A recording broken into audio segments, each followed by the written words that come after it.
Welcome to Macro Mining from mining.com.au with me, Danielle Doporto. Macro Mining is your new weekly news summary of the big picture stories pertaining to mining, minerals and markets. We're starting in India, where the government has revised royalty rates for 4 critical minerals: cesium, rubidium, zirconium and graphite above and below 80% fixed carbon. The move is intended to boost domestic investment, exploration and production, reduce import dependence and supply chain risks, and support large-scale renewable energy expansion and electric vehicle adoption. India is currently 100% import dependent for several key critical minerals, such as cobalt, lithium, nickel, and rare earth elements, with China accounting for more than half of total mineral imports. Land perspective for the 4 re-rated critical minerals will be up for auction soon as part of the 6th tranche of Notice Inviting Tenders, or NITs, for critical mineral blocks. Since critical mineral auctions began in 2023,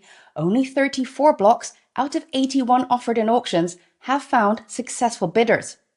It is hoped that the royalty rate revisions will attract more bidders and higher bids. There have been expanding efforts in recent years to develop India's exploration, mining and processing industry. The National Critical Mineral Mission spans the financial years from 2024-25 to 2030-31, with government expenditure of approximately $1.9 billion earmarked and private sector investment of around $2 billion expected. The strategy encompasses all stages of the value chain, including mineral exploration, mining, beneficiation, processing, and recovery from end-of-life products. In September, an incentive scheme was approved specifically for encouraging the recovery of critical minerals from recycled e-waste. As well as focusing on domestic exploration, the blueprint also aims for Indian companies to acquire mining assets worldwide.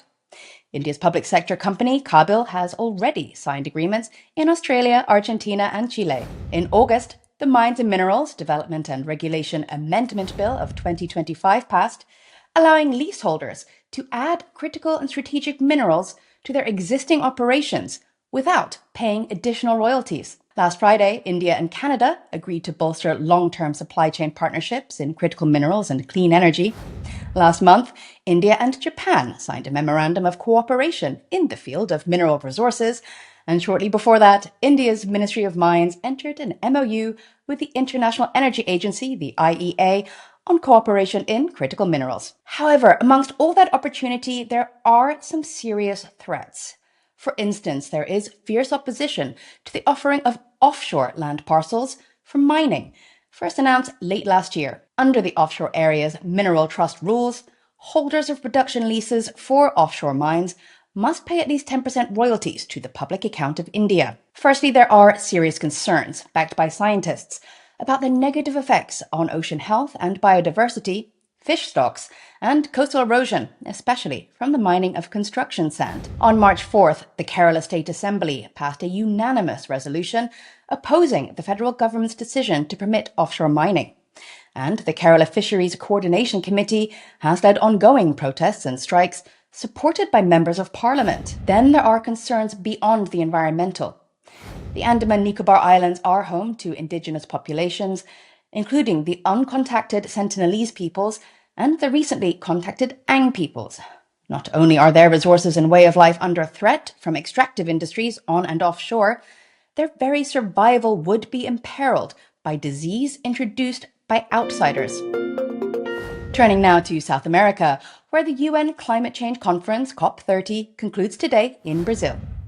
We'll likely have more on that next week after final declarations are published, as a draft text defining principles for a just transition to clean energy systems has revealed that the mining of critical minerals is at the center of negotiations. COP30 is being held in the northern city of Belém, known as the gateway to the Amazon River. Earlier this month, Brazilian authorities, supported by Interpol, dismantled hundreds of dredges used in illegal gold mining along the Madeira River, one of the Amazon's largest tributaries. It was one of the biggest coordinated crackdowns to date on criminal networks operating across the Amazon basin, building on a series of recent cross-border missions targeting illegal gold mining, logging, and wildlife trafficking. Such crimes are amongst the biggest drivers of deforestation and river contamination in the Amazon, and often fund broader organized crime networks. The operation has also exposed transnational routes that reached as far away as Europe and Asia, raising concerns about ethics in supply chains. The UK High Court has found mining giant BHP liable for the 2015 collapse of a tailings dam that killed 19 people and 14 tons of freshwater fish, and also devastated several villages and over 600 kilometers of waterways. Anglo-American BHP and state-owned Brazilian mining company Vale each own 50% of Samarco, the company that operates the iron ore mine attached to the tailings. Anglo-Australian BHP and state-owned Brazilian mining company Vale each own 50% of Samarco, the company that operates the iron ore mine attached to the tailings dam. The case is the largest environmental class action lawsuit in UK history, and the damages awarded could well be in the multi-billions. Last year, the Brazilian government reached its own multi-billion-dollar settlement with Samarco. The event is remembered as Brazil's greatest environmental disaster. A decade later, the affected waterways have still not recovered from the toxic contamination. Currently, Brazilian lawmakers are advancing two highly controversial bills to legalize mining on indigenous lands, with hundreds of mining bids already filed. Brazil holds vast mineral wealth, including the world's second largest reserve of rare earth elements, behind China. But it also faces a paradox, as mounting demands for energy transition minerals meet various environmental risks. Also, the Amazon rainforest is home to hundreds of indigenous groups.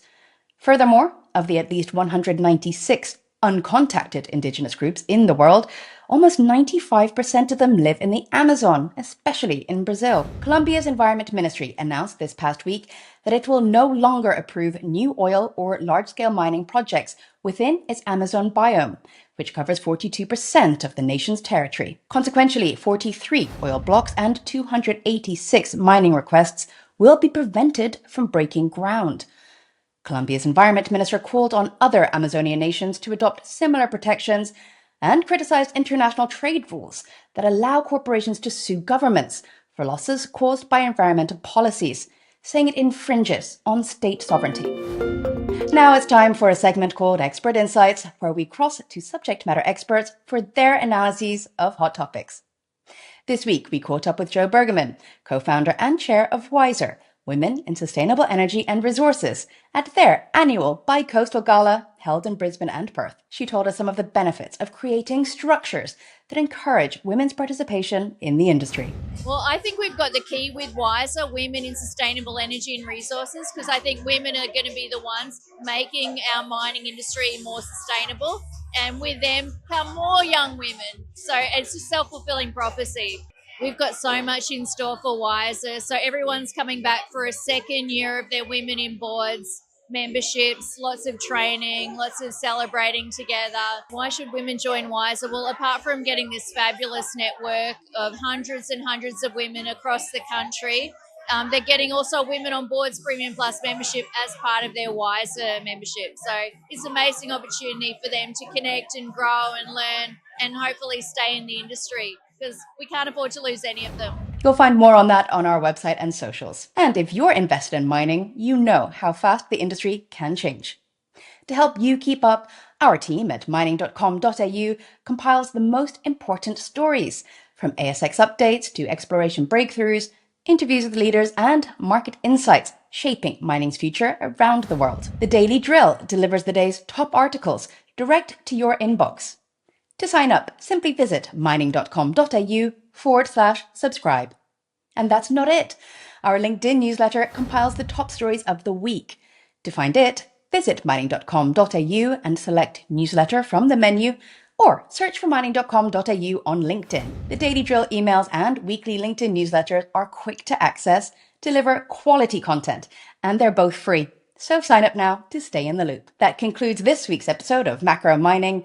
If you have any feedback or requests for future episodes, please comment below. We'll have another episode out for you next week. I'm Danielle. Thanks for watching.